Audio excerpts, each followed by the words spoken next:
നമ്മുടെ മുഖ്യമന്ത്രി സതീശൻ ഒരു ക്നാപ്പനാണോ? മലയാള ഭാഷയിൽ ഒരു പ്രയോഗമാണല്ലോ ക്നാപ്പൻ എന്നുള്ളത്. നമസ്കാരം. സരിൻ്റെ ഈ ചോദ്യം തികച്ചും ന്യായമാണ്. വി.ഡി. സതീശൻ ഒരു ക്നാപ്പനാണോ? ഇങ്ങനൊരു ചോദ്യം ചോദിക്കാൻ തികച്ചും അർഹനായ ഒരാളെ ഇന്ന് കേരളത്തിലുള്ളൂ.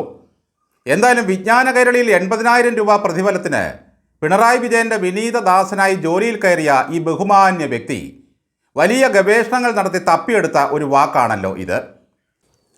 നമ്മളൊരു വാക്ക് കണ്ടെത്തി മറ്റൊരാളെ അപമാനിക്കാനായി ചാർത്തി കൊടുക്കുമ്പോൾ ആ വ്യക്തിയും ഈ വാക്കും തമ്മിൽ ഇണങ്ങുമോ എന്ന് നോക്കാനുള്ള കഴകത്തൊന്നും ഈ ക്നാപ്പന് ഇല്ല. ഉണ്ടായിരുന്നെങ്കിൽ ഇങ്ങനെ ആസനവും ചൊറിഞ്ഞ് മേലോട്ട് തുപ്പി ജീവിതം കഴിച്ചുകൂട്ടില്ലായിരുന്നു. വി.ഡി. സതീശൻ എന്ന മുഖ്യമന്ത്രിയെ വിശേഷിപ്പിക്കാൻ ഏറ്റവും മനോഹരമായ ഒരു പദം ക്നാപ്റ്റൻ എന്നതാണെന്ന് ഇയാൾ കണ്ടെത്തിയിരിക്കുന്നു. മനുഷ്യന് പ്രയോജനമില്ലാത്ത പദ്ധതികൾ നടപ്പിലാക്കി പരാജയപ്പെട്ട ഒരു മനുഷ്യനെ വിശേഷിപ്പിക്കാനാണത്രേ ഈ പേരിട്ടത്. 1891 മലബാറിലെ കളക്ടറായിരുന്നു സർ ആർതർ റൗളണ്ട് ക്നാപ്പ്. അദ്ദേഹം ഒരു ബ്രിട്ടീഷ് ഓഫീസറായിരുന്നു. ഇദ്ദേഹത്തിൻ്റെ നടപ്പിലാകാത്ത പദ്ധതികളെപ്പറ്റി ജനങ്ങൾ വിശേഷിപ്പിച്ചത് ക്നാപ്പൻ്റെ പണി എന്നായിരുന്നു അത്രേ. ഭരണത്തിലിരുന്ന് കഴിവില്ലായ്മയോ ബുദ്ധിശൂന്യതയോ കാണിക്കുന്നവരെ വിശേഷിപ്പിക്കാൻ കേരളത്തിൽ ഈ പദം സാധാരണയായി ഉപയോഗിക്കുന്നു. അത്തരം നേതാക്കൾ ജീവിതത്തിൽ എന്ത് ചെയ്താലും വിജയിക്കില്ല, അല്ലെങ്കിൽ കാര്യപ്രാപ്തിയില്ലാത്ത വ്യക്തിയായി അയാൾ മാറുകയായി. സരിൻ്റെ ഈ ക്നാപ്പൻ എന്ന പ്രയോഗം ശരിക്കും ഇണങ്ങുന്നത് ആർക്കായിരിക്കും? അത് വി.ഡി. സതീശനാണോ, പിണറായി വിജയൻ എന്ന ക്നാപ്റ്റനാണോ? ഇയാൾ എച്ചിൽ നക്കിയായി കോൺഗ്രസിലുണ്ടായിരുന്ന കാലത്ത് പിണറായി വിജയനെ വിശേഷിപ്പിച്ചത് കേരളത്തിലെ ബലാത്സംഗ വകുപ്പിൻ്റെ ക്യാപ്റ്റൻ എന്നായിരുന്നു. എന്തൊക്കെ ദോഷങ്ങൾ ആരോപിച്ചാലും പിണറായി വിജയനെപ്പറ്റി അങ്ങനെ ഒരു ആരോപണം പ്രതിപക്ഷം എന്നെങ്കിലും ഉന്നയിച്ചിട്ടുണ്ടോ? നോക്കൂ, ഇത്തരം മ്ലേച്ഛമായൊരു വാക്കുകൊണ്ട് പിണറായി വിജയൻ എന്ന നേതാവിനെ ആക്ഷേപിച്ച ഇയാൾ യാതൊരു ഉളുപ്പുമില്ലാതെ ആ പ്രസ്ഥാനത്തിൽ ചെന്ന് കയറി. രാവിലെ ഇഡ്ഡലിയും സാമ്പാറും കഴിച്ചപ്പോൾ ഇയാൾ കോൺഗ്രസ് ആയിരുന്നു. ഉച്ചയൂണിന് തൊട്ടു മുമ്പ് പാർട്ടി വിട്ടിറങ്ങി ബി.ജെ.പിയുടെ നേതാക്കന്മാരുടെ പിന്നാമ്പുറം പരതി. അവർ കയറ്റാതെ വന്നപ്പോൾ അത്താഴത്തിന് മുമ്പ് AKG സെൻറ്ററിൽ ചെന്ന് കയറി. അവർ വടിച്ചു കോരിയതിൻ്റെ ബാക്കി അത്താഴക്കലത്തിൽ അല്പമുണ്ടായിരുന്ന ചോറ് കൊടുത്തു. അങ്ങനെ ആ തിണ്ണയിൽ സ്ഥിരം പൊറുതിയായി. കോൺഗ്രസ് വിട്ടുപോകാൻ അദ്ദേഹം കണ്ടെത്തിയ ന്യായം അവിടെ 3 പേര് ചേർന്നാണ് തീരുമാനമെടുക്കുന്നത് എന്നാണ്. പകരം ഒരാൾ തീരുമാനമെടുക്കുന്ന CPM ആണ് നല്ലതെന്ന് ഇയാൾക്ക് തോന്നി. ശരിക്കും ഇദ്ദേഹം പാർട്ടിക്ക് പുറത്തു വന്നപ്പോഴാണ് ഇങ്ങനെ ഒരു വിവരദോഷിയാണല്ലോ ഇത്രയും കാലം കോൺഗ്രസ് എന്ന പ്രസ്ഥാനം സൈബർ ചുമതല ഏൽപ്പിച്ചിരുന്നത് എന്നാണ്. എന്തായാലും കാലുമാറി കന്നിമത്സരം നടത്തിയ സരിനെ പാലക്കാട്ടെ ജനങ്ങളെടുത്ത് കൽപ്പാത്തി പുഴയിലേക്ക് വലിച്ചെറിഞ്ഞു. കനത്ത തോൽവിയുടെ ആഘാതത്തിൽ നിന്നും ഈ പിപ്പിരി അപ്പുക്കുട്ടൻ ഇതുവരെ മോചനം നേടിയിട്ടില്ല. പിച്ചും പേയും പറഞ്ഞുകൊണ്ട് തേരാപ്പാര നടക്കുകയാണങ്ങ്. എന്തായാലും തൊഴിലും മാനവും പോയ ഇയാൾക്ക് പിണറായി സർക്കാർ വിജ്ഞാന കേരളത്തിൻ്റെ ചുമതല കൊടുത്തു. തന്നെ വിശ്വസിച്ച് വന്നു കയറിയ ഒരുത്തനെ അനാഥമാക്കാൻ ദയാപരനായ പിണറായി വിജയന് കഴിഞ്ഞില്ല. ഇയാളാണ് തന്നെ ബലാത്സംഗ വകുപ്പിൻ്റെ ക്യാപ്റ്റൻ എന്ന് വിശേഷിപ്പിച്ചതെന്ന് പാവം പിണറായിക്ക് അറിയാമോ എന്തോ. വി.ഡി. സതീശൻ പറഞ്ഞതെല്ലാം വിഴുങ്ങി നിത്യച്ചെലവുകൾക്കായി കടമെടുക്കുന്നതാണ് ഇദ്ദേഹത്തെ പ്രകോപിപ്പിച്ചിരിക്കുന്നത്. കേട്ടാൽ തോന്നും കഴിഞ്ഞ 10 വർഷം കൊണ്ട് പിണറായി വിജയൻ എടുത്ത കടമെല്ലാം തറവാട്ട് സ്വത്ത് വിറ്റ് കിട്ടിയ വകയിൽ കൊടുത്തു തീർത്തെന്ന്.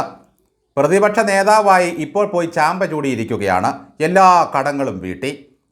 ഈ പിരായിരി അപ്പുക്കുട്ടനെ പോലെ വെളിവും വെള്ളിയാഴ്ചയുമില്ലാത്ത വിവരദോഷികളായ ഡാക്ടർമാരെ സംരക്ഷിക്കാൻ ഈ ഖജനാവിൽ നിന്നും എത്ര കോടിയാണ് പിണറായി സർക്കാർ എടുത്ത് ചെലവാക്കിയത്? കോൺഗ്രസ് വിട്ട് ആര് CPM-ലെത്തിയാലും അയാൾക്ക് ഒരു പദവി കൊടുക്കും. അയാളെ അവസാന കാലം വരെ തീറ്റിപ്പോറ്റേണ്ട ബാധ്യത ഇവിടുത്തെ ജനത്തിനാണ്.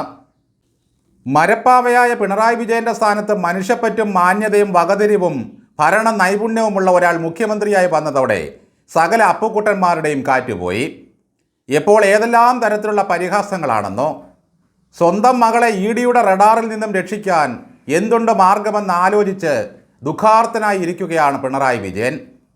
മുൻ മുഖ്യമന്ത്രിയായ ഒരു മനുഷ്യൻ്റെ മകളെയാണിങ്ങനെ ED സംഘം നിത്യവും ചോദ്യം ചെയ്യുന്നതിനായി വിളിപ്പിച്ചുകൊണ്ടിരിക്കുന്നത്. അതൊന്നും ഈ സരിനെ പോലെ ഉള്ളവന്മാർക്ക് ബാധകമേ അല്ല. എന്തായാലും വി.ഡി. സതീശന് സരിൻ കണ്ടെത്തി കൊടുത്ത വിശേഷണം ഗംഭീരമായിട്ടുണ്ട്. ഓരോരോ ജീവിത പ്രശ്നങ്ങളുമായി ആ മനുഷ്യൻ്റെ ചുറ്റും കൂടുന്ന ജനങ്ങളോട് ചോദിച്ചാൽ മതി എന്താണ് നിങ്ങൾക്ക് ഇപ്പോഴത്തെ മുഖ്യമന്ത്രിയെപ്പറ്റിയുള്ള അഭിപ്രായമെന്ന്. ദാണ്ടെ പി സരിൻ ഇങ്ങനൊരു വിശേഷണം പറയുന്നു, അതിനെപ്പറ്റി എന്താണ് അഭിപ്രായമെന്ന് ചോദിക്കാത്ത താമസം സരിൻ്റെ താത ജന്മം തുമ്മിയെന്നിരിക്കും. ഇനി മലയാള ഭാഷയിൽ അധികമാരും പ്രയോഗിക്കാത്തൊരു വാക്കുണ്ട്, തർക്കം പാർപ്പികൾ അല്ലെങ്കിൽ ഓപ്പർച്യൂണിസ്റ്റ്. എങ്ങോട്ടും ചാടും, എപ്പോൾ വേണമെങ്കിലും നിലപാട് മാറ്റും. അത്തരക്കാരെ വിശേഷിപ്പിക്കാൻ പറ്റിയ വാക്കാണ് തക്കം പാർപ്പികൾ.